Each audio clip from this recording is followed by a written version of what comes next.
You guys, so I'm going to show you a quick coin mechanism test. This is just after I finished assembling the triple shot 3-headed gumball candy vending machine from candymachines.com. Going to add a quarter to each mechanism,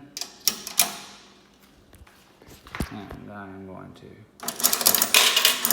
sounded like that hit the back. All right, we're going to show you what one looks like from the back. So I'm gonna be turning the middle, and right up here, right there is where the coin will come from. You'll see it pass by actually on its way.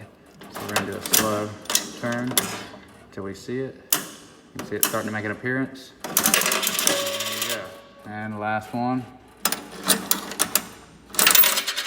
And there it is. Whenever you guys go to check your vending machines, a good test of the coin mix, give them a turn like that. They'll come back. Sometimes on an older machine it may stay over there, but just checking for jams.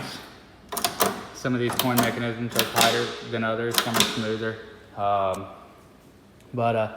Test for jams. If you turn it really slow, sometimes the coin will get stuck right under here below the mechanism and it'll get caught up here, and sometimes that'll cause a jam. But overall, that is first initial test of our coin mechanisms on this machine, and please like and subscribe.